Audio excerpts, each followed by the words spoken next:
All right, Luke, thanks for joining me today. And I just wanted to take a minute and let you share a little bit about kind of success you're having in starting a new venture with your career. And so, why don't you just tell us what you do? Yes, sir. My day job, if you will, is a financial advisory role. The company right here on my wrong side jacket here is LJI Wealth Management. It's a small firm. We are a fee-based firm, which means we don't make commissions on any products that we sell. Our goal is sit down in front of a person and see what ways we can help, whether it be investment related or financial planning related. Those are kind of our two broad terms that we help with.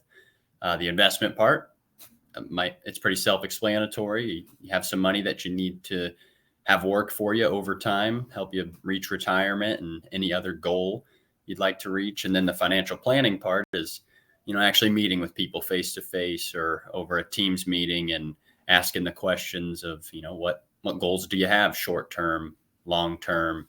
How can we best help advise you to meet those goals? And that doesn't have just to do with investing. There's also, insurance, estate planning, mortgages, college planning for kids. So that's what we do. And that's what I've been doing now for about 2 years. I would say I'm a CFP as well. That's another thing I usually say to folks. That's a test that I passed to further my education in the field. And it's kind of one that people know about. And I tried to set myself apart from the industry by doing that, the CFP. But that's what I've been doing for the last 2 years. Awesome. So, Luke, you got involved with coaching with me. You took one of the classes, the courses that I did. And Yep. tell me what interested you in doing that. Yeah, even what interested me to sign up for the class. Yeah, just in the very beginning. Yeah. Yep. Well, I'd known you. I went to school with Seth and Luke. Knew they were great guys, and I knew you a little bit. I think a good connection that me and you had was you would text me before every football game, and I only played football as a senior, so having people around me confident in me in a sport that I hadn't always done, that was huge. So I knew you were a good connection to have. And then I also knew that you started a painting business and started your own church. And me being kind of a similar interest, in Christ and also in business. What I'm doing now, although I'm working for a firm, I kind of view it as my own business in a way. And then I have other goals too of starting my own businesses and in other areas as well. Okay. So, if you could speak to maybe what has been the most helpful things for you and helped you with results from the coaching that you've been a part of with me, what would you say has translated to like real results in your life and just really been helpful? Oh yeah. So I think when I did take your class, it came at such a pivotal time, and it basically heightened some of the thoughts I had always had and just put some method to the madness, so to speak. For example, we talked about like an abundance mindset over a scarcity mindset. I feel like I had always had that a little bit. I always let some scarcity thoughts creep in maybe, but I mean, after hearing it from you, it just, yeah. Oh, you got a friend. Yep. Like I said, she gets braver by the day, especially when my dog's not here. But yeah, the abundance mindset over scarcity was huge. And then, I mean, all the principles I could relate to something in my life. Gratitude was a big one you'd said. Oh yeah, big time. I mean, if I can wake up every day with a gratitude mindset that, life is a gift from God and he wants you to do with it what you will.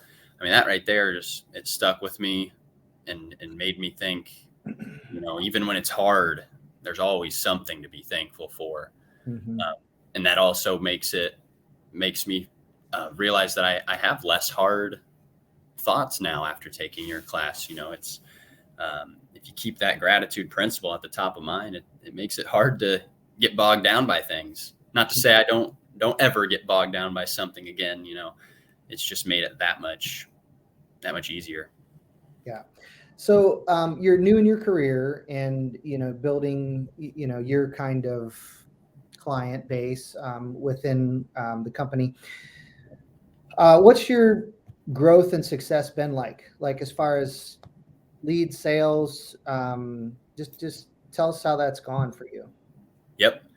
It's been good. So since I started gaining clients, the first year I worked there, I was in more of an intern role. I wasn't going out getting my own clients. So really, I've been getting clients for probably about a year and a half, maybe.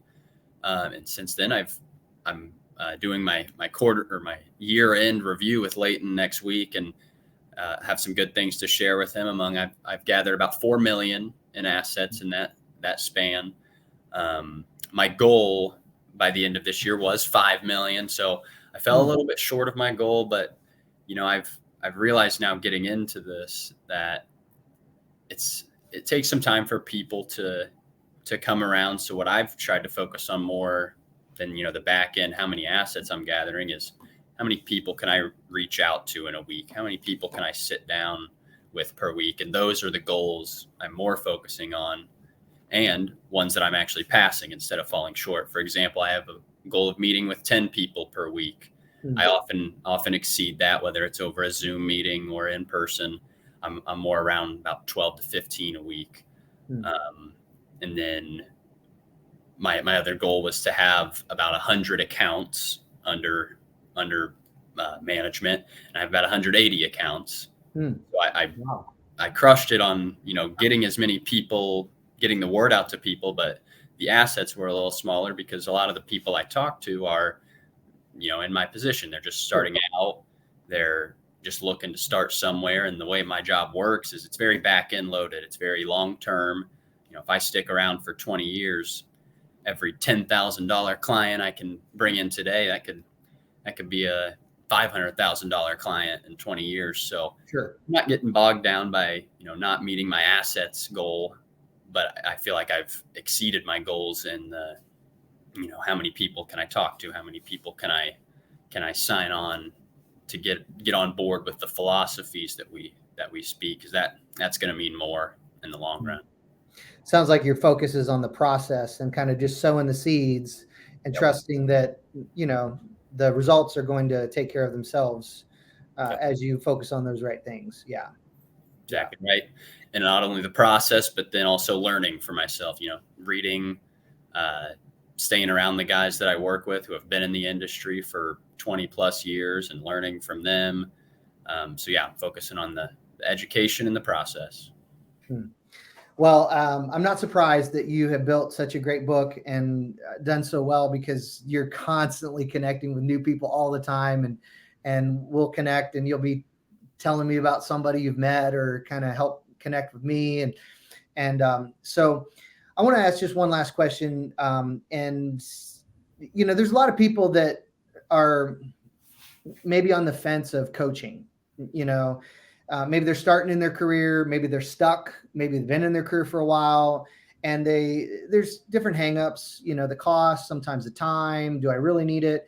If you were to give some advice to people about the difference it can make and consider joining a program, what would that be? Oh yeah, great question. I would say, if you're on the fence about it, you should probably do it.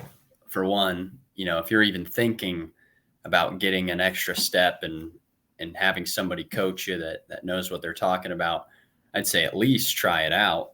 But then to go further, I think having mentors is a huge thing. I've always prided myself on that. That's probably what led me to you in the first place. I have a mentor in Leighton John as well.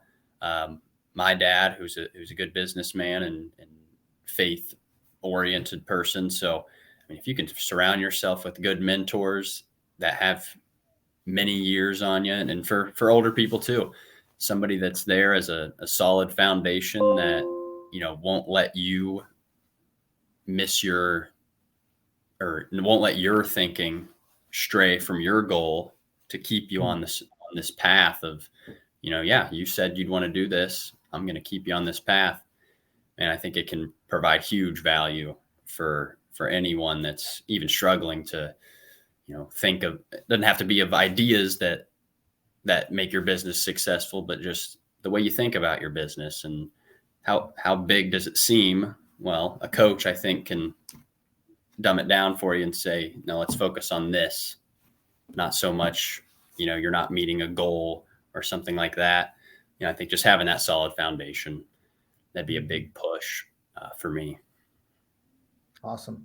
Well, thanks for taking a few minutes, and I'm really excited about what you're doing, and enjoy connecting with you regularly, as you've been involved a lot with the Principled Success coaching. So thanks a lot, Luke. No problem, sir.